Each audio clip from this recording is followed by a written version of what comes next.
Breaking news, Madriaga.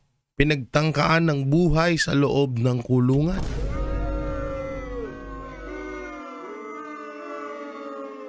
Ito ay matapos daw mag-file ng kaso ni VP Sara Duterte dito kay Madriaga. Ay si Madriaga daw po ay muntik patayin sa loob ng BJMP.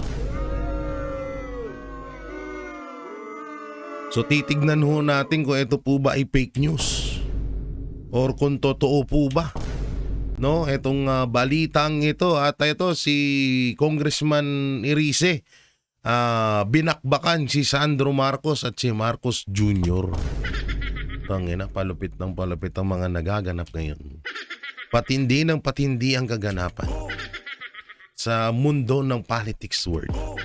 Totoo kasi nagsasawa na rin ako eh. Hindi, nagsasawa ako dahil hindi naman, alam mo yung sa totoo lang, itong ginagawa natin na paglaban, maganda rin naman talaga to. Kaso, hindi tayo pinapakinggan talaga.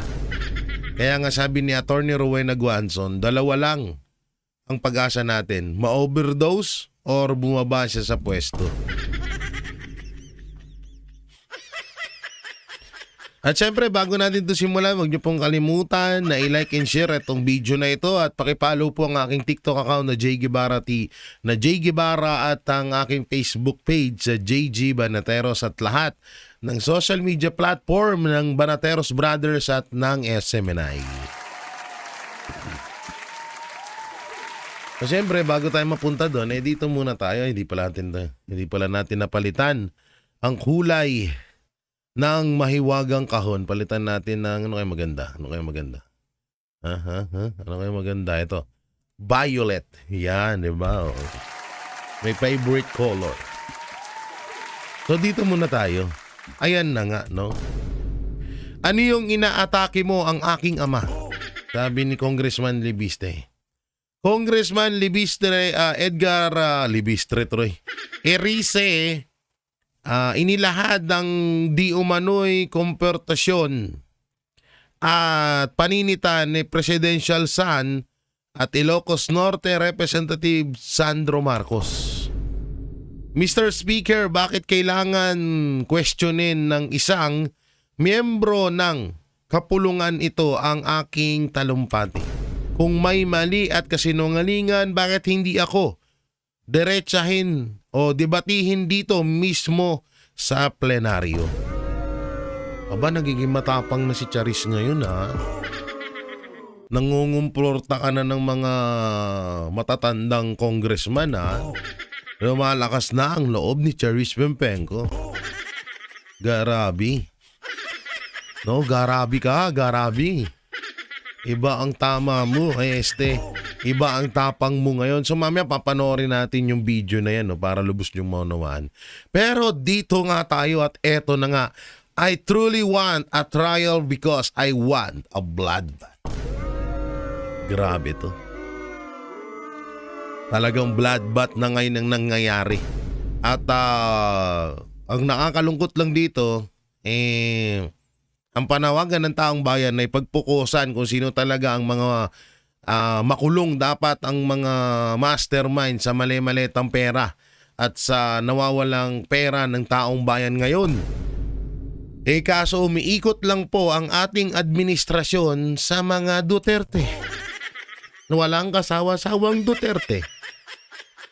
Duterte doon, Duterte dito, Duterte ngayon, Duterte bukas at magpakailanman. Tayo na parang TV lang ah. 'Di ba?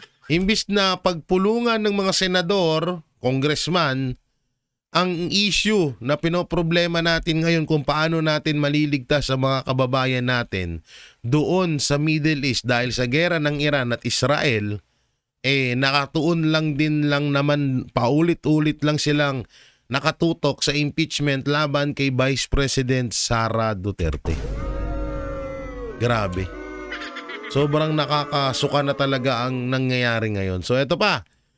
Sabi nga dito ni Attorney Rowena Guanzon, paano nga naman makakakuha ng patas na pagdinig at boto ang pangalawang pangulo kung ang mga huhusga ay allegedly nakatanggap ng mali-malitang pera.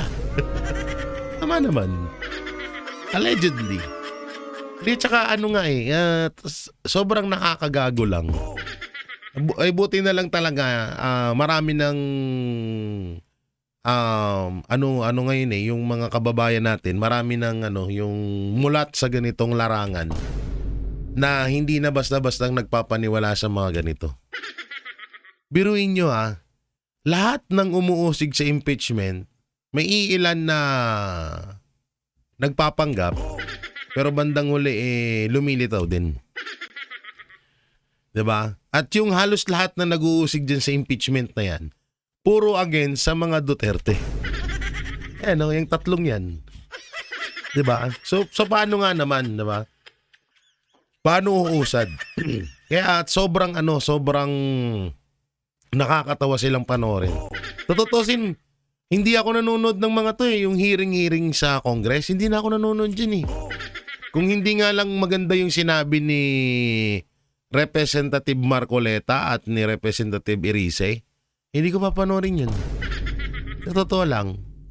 Kaso nakapanood ulit ako dahil maganda yung mga sinabi nila. Pero etong about impeachment, hindi ko na to pinapanood Kasi puro panggap lang naman yung mga hype na yan Puro panggap lang naman ginagawa dyan. Katulad na lang nito, di ba? Isang doble kara. Di ba? Todo tanggol to kay BP Sara pero bumoto sa impeachment. Ayos Ang galing din nito ni Rodriguez Habang sinasagawa ang deliberation ng impeachment, complaint ni BP Sara Duterte, si Rodriguez animoy taga-pagtanggol ni BP Sara. Panay kontra sa deliberation, bandang huli 2 beses bumoto para matuloy ang impeachment. Nagtaas siya ng kamay. Kaya nga ito palagi namin sinasabi sa inyo ng Banateros Brothers. Hindi porket lumalabas sa bunganga ay maka-Duterte daw siya. Or parang pinagtatanggol ng mga Duterte, kakampi na agad yun. May mga nagtatago pa dyan sa sarili nilang maskara. At kapag lumabas nga yun, baka magulat pa kayo bali-balita mukhang lilipat na nga ng kumpanya yun. Yun talaga, yung tinutukoy ko na hudas, na maghuhudas ang mga Duterte, magugulat talaga kayo dun. Sobrang magugulat kayo dun. Tsaka hindi na bago to, sabi nga ni Pangulong Duterte, ang mga politiko, ang politika sobrang dumi niyan. Sinabi din niya ni Pastor. 'Di ba? Mas maitim pa yan sa budhi ni Martin Romualdez at ni Marcos Jr. Kaya yung mga nagpapanggap diyan, wag natin sang-ayunan agad. Talagang sisirin natin yung kaloob-looban nila. Alamin natin kung sino talaga sila. O tignan mo to. 'Di ba? Todo kontra sa paliwanag, kung nga rin nakikipagdebate para ipagtanggol si BP Sara, pero bandang ulit, bumoto sa impeachment. 'Di ba ang galing? 'Di ba garabe? Oo. Nang inang yan. Yan nga yung malupit dyan Kaya nga wag tayo basta-basta maniniwala sa mga iba dyan, lalo sa mga vlogger. Kunwari, Duterte. Pero putangin na, sahuran pala ni Romualdez. Yan. Sapat ng kupal na to.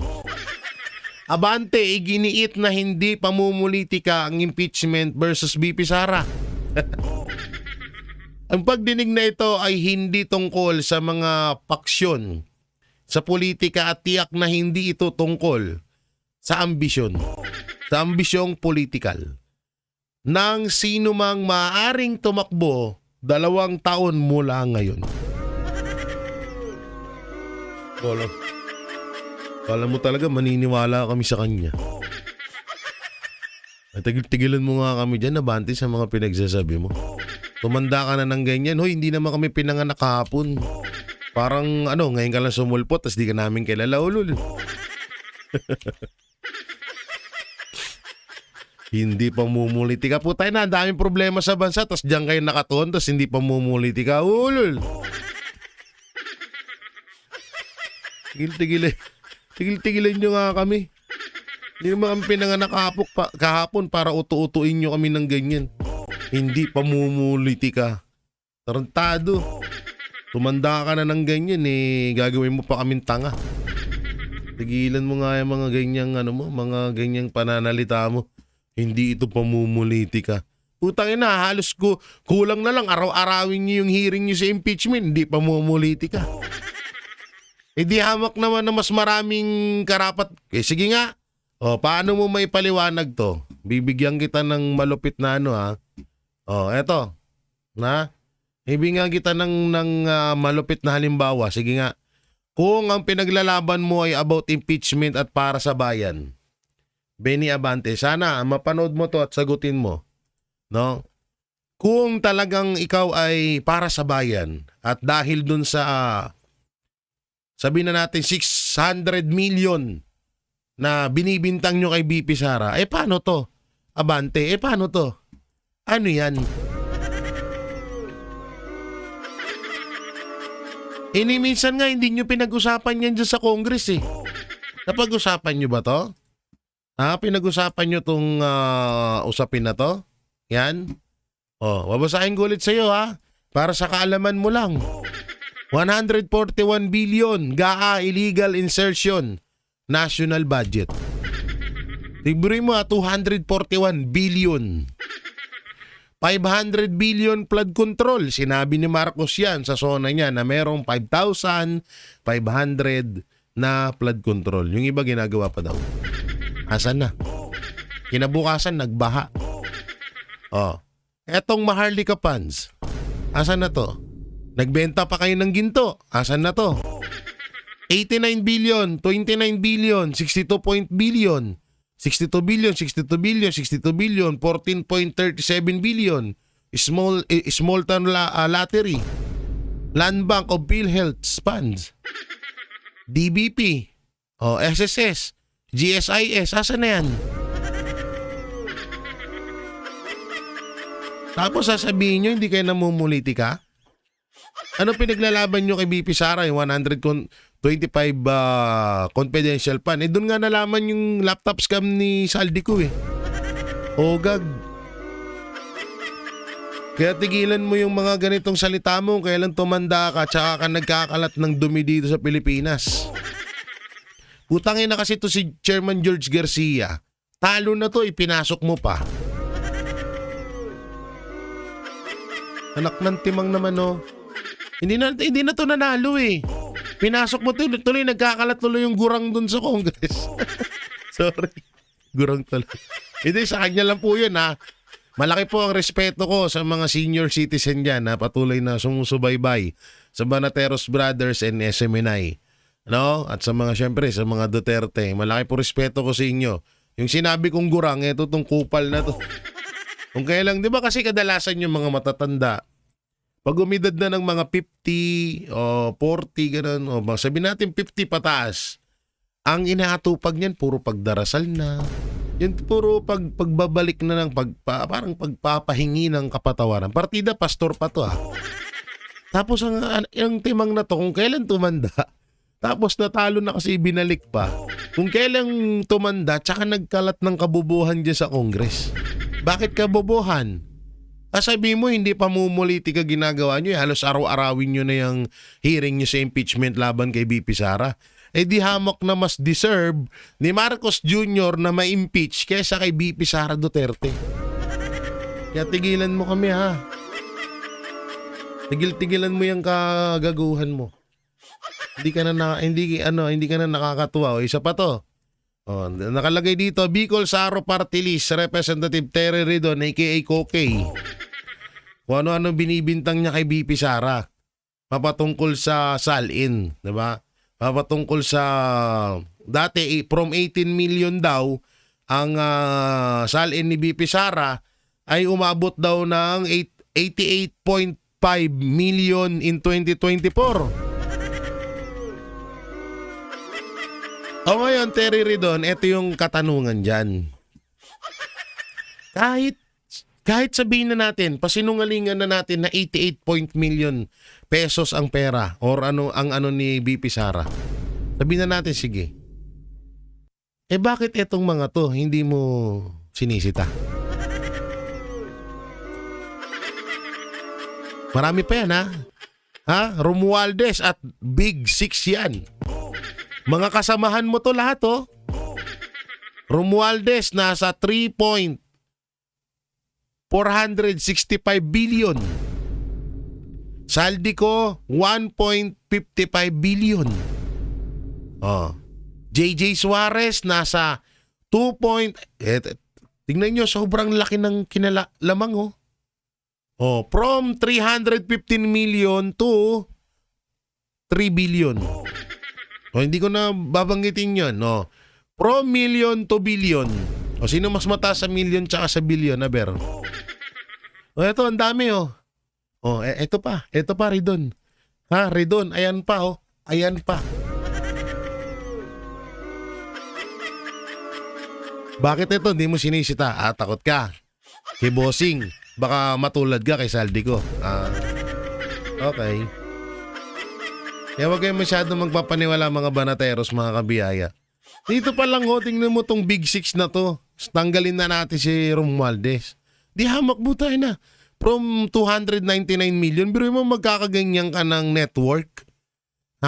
From 2002 to 2025. Tingnan mo, triple ang inilaki ng mga network nila. Tapos isilipin mo yung kay BP Sara. Magkano ba yung sinasabi mo kay BP Sara? Kaya nga sabi ko, pasinungalingan na nga natin to eh. Sige, magpapanggap na kami na totoo tong 88.5 million na yan. Papanggap kami totoo. Putangin na, anong tawag mo dito? Tanga? Akala ko ba sa Harvard na gano'n? May Harvard daw na. Diba sa Harvard daw nagtapos yan? Ito longest. Ikaw na naman. Si Terry Ridon na naman. Sabi niya rito, imagination ni BP Sara na tanggalan ng ulo si PBBM, isang betrayal of public trust ayon kay Terry Ridon. Tangina mo, Terry. Hayop ka talaga. Isa rin pala tong isa ring manggagamit to, no? Di ba dating rin to ni Duterte na dating gustong-gusto rin sa mga to? Di ba dating hanga rin to sa mga Duterte?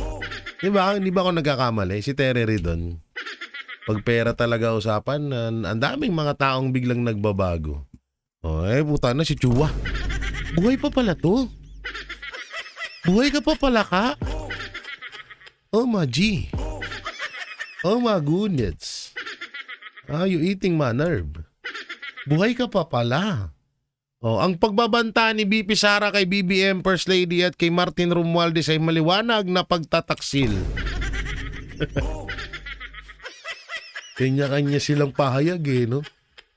Tapos pag nabansagan kayong garapata o kaya tuta ni Marcos at ni Romualdez, galit na galit kayo. Kayo naman naglahayag sa sarili nyo. Ano to? Zero credibility yung affidavit nung mga former dischargents marine. Tapos sabi niya sa baba, kaligtasan ni Madriaga sinisigurado ng Kamara para makapagsalita versus BP Sara. Alam mo, Madriaga, sa totoo lang, kawawa ka. Dumaan ka na nga sa... Pero itong taong to, sana ito eh. Mamaya papakita ko sa inyo kung anong kaso niya ni Madriaga. Hindi impeachment si Sara ang gusto namin marinig. Yun ang gusto naming marinig. Sabi niya, prosecution ng mga magnanakaw sa Congress at Senado, yun ang gusto naming marinig. Tama. Diba? Akusahan ninyo yung mga dapat banggitin at akusahan at hulihin at idemanda rin, hindi si Sara lang. Puro kayo Sara ng Sara ng Sara. Parang si Sara ang sanhi ng paghihirap ng Pilipinas. Basag na naman sila, no? Lito at Atienza. Hindi, sa totoo siya naman, wala namang problema dun sa impeachment kay BP Sara. Sige, sampan nyo, karapatan nyo yun eh. Pero ang punto dito, ang daming issue na kailangan harapin. Doon pa nga lang sa OFW sa Middle East, di nyo inaatupag. Yung yung tawag dito, yung mali-malitang pera ni Saldico, ni Gutesa, 18 Marine, ni Bersamin. Saan na yung mga yun? Ba't di nyo pinag-uusapan? Nakakapagsalita nga kayo sa impeachment doon, hindi kayo makapagsalita. Anong meron? Diba? Nagkatarantaduhan nyo eh. Ay puta yun. Kala ko sinong punyeta yung lumabas sa screen. Eto, hindi seryoso sa kanyang BP Sara. Hindi seryoso sa kanya. Pananaw ang pagbabanta sa buhay ng Pangulo. O namatay ba si Marcos? Hindi naman Nakakausap niya pa nga rin yung tatay niya eh. Ayop na yan. Ayoko nang i-explain yun kasi paulit-ulit na tayo dun eh. Yung pagbabanta daw. Utangin lang yan. Pagbabanta, ba't buhay pa rin si Marcos ngayon? Tanga.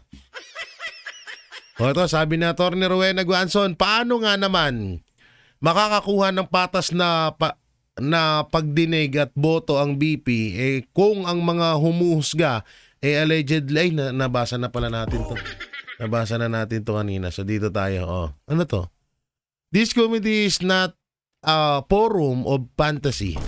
Hindi ito sinehan, hindi ito komedya. Ito ay pagdinig sa pananagutan. Sabi ni Luistro. Bakit yung asawa mo pinagtago mo? Di mo pinanagot sa batas. Di ulol. Utang ina. Tsaka ba't mo pinaparinggan si Tito Soto na hindi komedya ito? Tsaka sino ba nagsabing komedya yan? Kayo lang naman gumagawa na. Kayo ang nagpapamuka sa sarili nyo na yung hearing na yan sa Congress ay isa lamang katawa-tawa. Bakit? Bakit katawa-tawa? O kagaya ng ginawa ko kay Abante. Ito nga, hindi nyo sinisilip eh. Di hamak na mas impeachable to kaysa kay BP Sara hindi talagang mukha talaga yung katawa-tawa. Sa totoo nga lang, pinagtatawa na naman talaga kayo dyan. Ito pa Marami akong ginagawa, trabaho, hindi yung impeachment ang prioridad ngayon ng Office of the President. Tama. Tapos sasabihin nyo para kayo sa para kayo sa bayan, para kayo sa mga distrito mo. Sa totoo lang shoutout kay BP Sara. BP Sara, pag nanalo kang presidente, pwede bang tanggalin mo na lang yung Congress na yan? Wala namang kwenta yan eh. Sa totoo lang, dyan lang nagkakaroon ng korupsyon na matindi. Dati pa. Sige, sabihin na natin na siguro nung panahon na lang ni panahon ni Pangulong Duterte, yun, wala talaga. Pero yung dati pang mga administrasyon, dyan din, wala rin nagiging kwenta yan eh. Diba? Ang tagal nang may Congress, pero naging maluwag ba ang bansa? Yung mga distrito, naging maayos ba? Ngayon nga, tignan nyo, kawawa yung mga distrito sa iba't ibang lugar. May mga pera pala, may mga budget pala para sa flood control nila. Puta na, binabaha sila. Diba? Hindi, panahon pa ni General Luna yan eh. Panoorin nyo yung story ni General Luna. Sino mga kalaban niya doon? Diba mga congressman? Kaya sabi ko, puta na, walang kwenta yan. Kung ako, halimbawa ako maging presidente, tanggalin ko yung congress. Buruin mo, sa 300k na pasahod mo sa kanila buwan-buwan, ilan yan sila? Walang kwenta yan eh.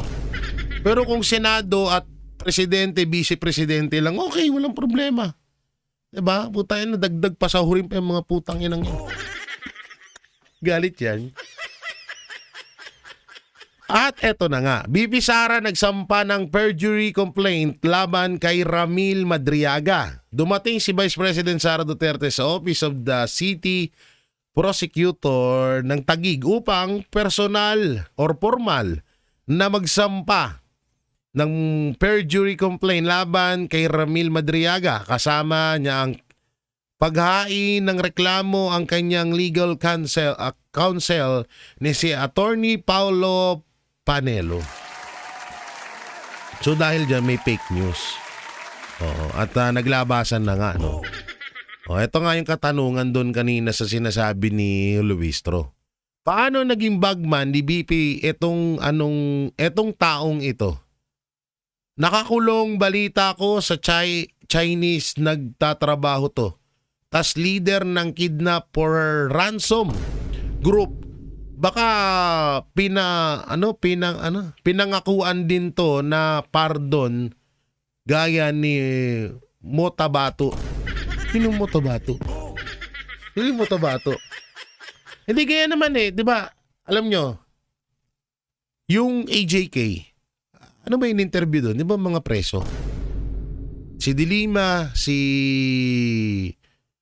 Espinosa pinalaya, di ba? Ito maaaring ganyan ng ano diyan. Na palayaan kita, turo mo si Sara. Pwede 'yun, pwede mangyari 'yun. 'Di ba? Ito maganda tong sinabi ni Erice. If Vice President Sara Duterte will win the 2028 elections, I think there are only two options for the Marcoses. One is go to jail or to go on exile. Tama ba exile? Wait lang Hindi ko alam ang salitang exile. Ano ba exile? Meaning, in Tagalog, tingnan natin para maliwanagan. Pagpapatapon. So, katulad nung kay Pangulong Duterte, ang exile. Oh, okay. Pero, mas maganda. Hindi ako pabor na ipatapon sa ibang bansa si Marcos. Kung sakaling si BP Sara na maging presidente, hindi ako pabor. Gusto ko dito sa Pilipinas, dito siya magdusa, dito siya gumawa ng kasalanan, dito siya magdusa. Yun yung maganda doon. Walang special treatment. Dapat ganun. Yun dapat talaga ang gawin dyan. Hindi yung sa ibang bansa. Kaya wala nang option. So eto na nga. Asan yun? Panoorin ho natin ang pahayag ng attorney ni BP Sara bago ko ipakita yung kay Madriaga. Dito muna tayo, panoorin po natin. The Vice President has been content to just deny the allegations against her and to wait for the proper forum to answer the charges. She believes that there are more important things to do for the country. So she focused her energies on serving the Filipino people and focusing on her duties and obligations as Vice President and as erstwhile Secretary of Education, as well as her duties to her family as mother and daughter. But today marks a turning point as she has embraced her responsibility to continue the tapang and malasakit in Philippine government. She has also accepted her duty to hold accountable those who spread lies and misinformation, to curb the will of the electorate, and to propagate themselves in power at the people's expense. So, anak ba to ni Attorney Sel Panelo? Pero siguro napanood niya yan. Eto panoorin natin. Ito maganda. Wait lang Sinasabi ko hindi yan. Ito to. May we know the pleasure of the Honorable Egay? question of personal and collective privilege. May we know the... Well, I just have to explain my side because I was suddenly removed and replaced as the senior Deputy Minority Leader yesterday. Would you like to transfer to the majority? The Honorable Egay Harisi has 10 minutes. Please proceed. Thank you, Naging- Madam Speaker. Yesterday, I was Nagingitian pa sila, no? Pero maya-maya mag-aaway na yan. Tapos na away nila dito. removed and replaced a senior Deputy Minority Leader without any stated reason. Okay? But let me say this clearly. I have no bitterness about my replacement. In fact, I am honored that I was replaced by a fellow liberal and a far stronger fighter for truth and justice, Congresswoman Laila De Lima. She is a former senator, a former secretary of Talagang inangat mo pa si Laila De Lima. justice, and a woman who sacrificed Wow. 6 years of her life in prison Wow! for standing up against abuses in government Ah, and okay. for speaking for the truth. Isa rin pala to sa mga jowa ni De Lima, no? If there is anyone more worthy to take my place, Ah. it is Congresswoman Laila De Lima. Puta na, puro si Laila De Lima. Papasalamat din po ako kay Minority Leader Nonoy Libanan. Forward I natin, have ha? offered well-meaning criticisms in the interest of accountability. Okay? But it appears that this House leadership does not welcome criticisms. And that, Mr. Speaker, is the real problem of dynastic politics. When the President of the Republic has a son serving as Majority Leader of this Nako, House, ayan na. there is an unavoidable conflict of interest when a son becomes overly protective of his father instead of protecting the integrity of legislation. Some time ago, I spoke about the failure of President Marcos to protect the integrity of the 2023, 2024, and 2025 national budget. This Congress inserted and diverted some 1.45 trillion in the national budget. This is unprecedented in the history of our country. Defunding major foreign assisted projects and even the computer-generated maintenance allocations for our national highways. Kaya nagkasira-sira na po ang ating mga major highways. Funds from the PhilHealth and the PDIC were also diverted. Money that should have protected the health and savings of our people, only to end up in ghost projects or substandard infrastructure. And so I ask, Yan na. why did President Marcos allow this? Why did his cabinet remain silent? Oh, bakit? How could such massive diversions happen under his watch? Mr. Speaker, it is difficult to believe that this could happen without the knowledge, if not the tolerance, of the President himself, especially when the Speaker then of this House is his own close relative. Okay. Hindi pa po ako tapos magsalita nang ako ay sunduin ni Minority Leader Congressman Libanan Nako. at dalhin sa opisina ni Majority Leader Sandro Marcos. Tayo na may inutusan pa talaga, Pagdating po ano? namin, nandoon na rin si Speaker Bogie D. Nakaupo po ako, tahimik ako, sinita ako ni Congressman Marcos at Nako. tinanong, ano yun? I replied that the anti-political dynasty advocacy has long been one of my advocacies. Ngunit sinabi niya, hindi yon. Inaatake mo ang aking ama. Aba? Ang sagot ko, ang Tapang, kritisismo ay nakakatulong upang maituwid ang mga pagkakamali kung bukas ang isip ng mga nakikinig. Yun. Ngunit, Mr. Speaker, bakit kailangan questionin ng isang miyembro ng kapulungang ito ang aking talumpati? Kung may mali, kung may kasinungalingan, bakit hindi ako debatihin dito mismo sa Tama. plenaryo? Sa aking pag-aaral at sa aking patuloy na pagtatanong, Oh, ano yun? lalo kong nauunawaan kung gaano kalaking pandarambong sa pondo ng bayan ang naganap sa loob ng 3 taon ng Administrasyong Marcos. Nako. Lalo pa nang ipakita sa akin ni Congressman Leandro Libiste ang ilang datos na tila nagpapakita ng pamahalaan ay parang pinapatakbo ng isang sindikato. Nako.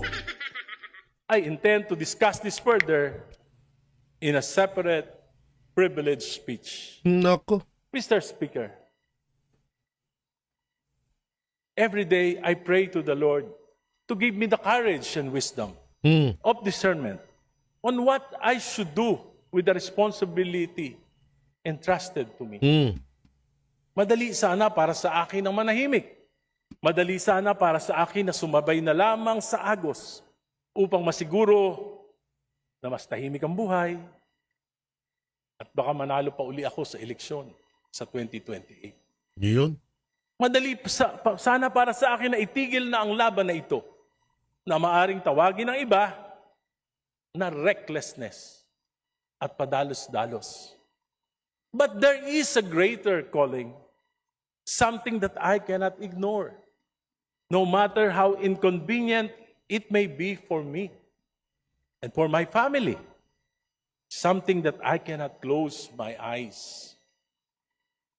Okay. Just like when the Lord called Abraham and said, "Go from your country and your father's home to the land that I will show you." And Abraham followed without hesitation. He followed the Lord. Even the uncertainty is unimaginable Okay. because he trusted that the Lord would guide him. And that he Hindi, was kwento mo yan doing eh. something for God and for Okay. his fellow men. Mm.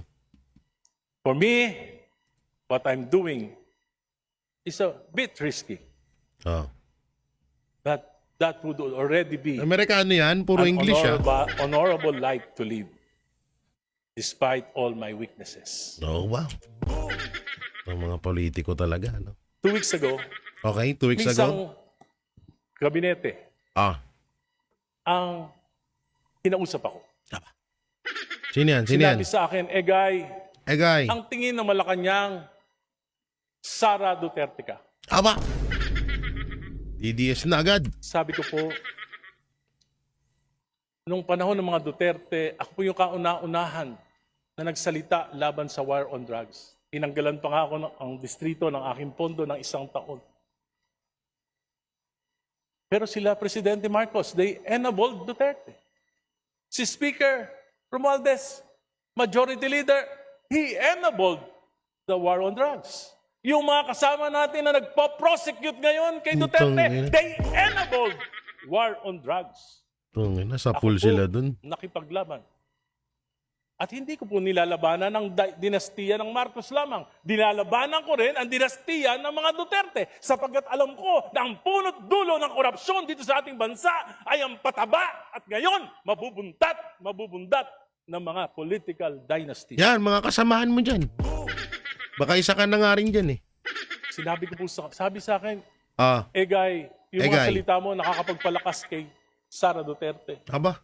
Sabi ko, mali yan. Secretary, ang nagpapalakas kay Duterte ay ang patuloy ng mga palpak na polisiya ng Administrasyong Marcos. Putang Sinabi magpapakulong December 15, nagpakulong ba kahit Nga isa? nga. Sinabi ipapasa yung Independent Commission for Infrastructure na mag-iimbestiga. Pinasa ba? Binola lang kami. Sabi, magpapasa ng isang makatotohanang anti-political dynasty. Iba priority. Ano nangyari? Sa halip na anti-political dynasty ang pinasa ng Committee on Suffrage and Electoral Reforms, ito po ay pro-political dynasties. Hindi lang magpapadaba, magpapabundat pa sa mga dinastiya dito sa ating bansa. Alam mo, Congressman Erice, dito sa sinabi niya, may point siya rito. Kaso nga lang, antayin mo yung balik sa'yo. Malamang dyan sa sinabi mong yan, ganyan. Bukas sa makalawa, baka may kaso ka. Tapos ikaw na naman yung papalabasin na tumanggap ng mali-malitang pera. Pustahan tayo. Pero ito, totoo po yung sinabi niya. Etong si Erice, hindi to DDS, hindi to Maka Duterte. Ano to isa to sa mga tuta ng mga Aquino. Ano to parang mala Rowena Guanzon na alam mo yung kahit na dilawan or pinklawan sila, alam nila yung tama't mali. Ito yung mga natitirang masasabi natin na talagang nandun talaga sila sa kung sino sila, katulad ni Atty. Rowena Guanzon, nasa pinklawan. Hanggang ngayon, di ba, ganun pa rin. So, ganun din tong si Erice. Pero ang ganda ng sinabi niya rito, no, talagang binaon niya ng gusto etong sila Marcos Jr. at etong si Sandro Marcos. Ayos yun. Pero yun nga mga banateros, at eto nga yung sinasabi ko kanina na muntik ko pa makalimutan. Etong si Madriaga ay muntik daw patayin. Ospas langin sa loob ng BGMP. Eto po eto. Vlogger po ito na sumusuporta sa administrasyon. Ito yung gusto nilang palabasin. Basahin natin yung post Sabi, isang araw bago sampahan ng kaso ni Sara Duterte si Ramil Madriaga, pinagtangkaan umano itong iligpit ng kapwa niya preso sa loob ng BGMP facility. Ano to? Nabulilyaso ang plano matapos makahingi ng tulong si Madriaga sa mga jail guard. Sa Madriaga ay isa sa mga witness laban kay Sara sa impeachment case na ito. So ngayon, pinapalabas po nila na si BP Sara daw ang bumira dito kay ang nagpabira. Obvious naman doon sa sinabi niya. Nagpabira kay Madriaga sa loob ng kulungan. Paalala lang po ang kaso nito kidnapping. At ano ba yun? Ano ba yung nakalagay kanina na hanapin natin? Nasaan yan? Nandito yun Para hindi tayo magkamali. Para hindi tayo magkamali, nandito yun. Nasaan na yun? Nasaan na yung kaso ni Madriaga? Hanapin natin, wait lang Nasaan yan? Ayaw lumabas, baka nandito banda. Yan. Saan ba ito? Hindi ko makita. Dito ba yan? Nandito? Eto. No? So, ang kaso nito ni Madriaga ay leader ng kidnap for ransom. No? So, hindi biro ang kaso nito ni Madriaga. So, anong point na para ipatumba pa to ni BP Sara? At saka, etong si Madriaga, never nga itong naging tauhan or bagman ni BP Sara. Saka hanggang ngayon wala kayong may pakitang ebidensya, puro hearsay lang. Pag sinabi ni Madriaga na bagman ako ni Sara, maniniwala na agad tayo doon. Kagaguhan yun. Kagaguhan yun. Buti sana kung katulad ng katulad nila Saldico, ni Gutesa, ng 18 Marines na may ebidensyang pinapakita, may picture, may mga hawak pang basta. Ang daming ebidensyang pinapakita. Ito hearsay lang ganyan po gawain ng mga tansol, mga tansong mga dilawang mga loyalistang tanga. No, gumagawa sila ng kwento para siyempre paputukin din yung issue at idiin ng mga Duterte. Ganyan sila. Pero hindi sila nakukulong. What if na kami gumawa niyan kay BBM? Puta, kulong kami. Kaso naman, hindi naman kami gumagawa ng ganyang ka-fake newsan. So, ayan sa kanila nanggagaling yan. Vlogger yan ng administrasyon. Sumusuporta sa administrasyon. So yun, mga banateros, mga kabiyaya, ano pong may kukomento nyo sa mga napag-usapan natin dito sa pahayag ni Representative Erice at dito sa pagpapatumba kay Madriaga. Ano pong may kukomento nyo? I-comment nyo lang po dyan sa baba. At syempre, don't forget to like, share, comment and subscribe sa ating YouTube channel. Pipindot na lang din po yung bell button para lagi kayo updated sa ating mga video araw-araw. So maraming salamat. Ingat po kayo palagi. God bless and peace and bye-bye. Yan ang Panatero, walang inuurungan. Pag tama palakpakan, pag mali ay babanatan. Yan ang Panateros, boses ng ordinaryong Pilipino.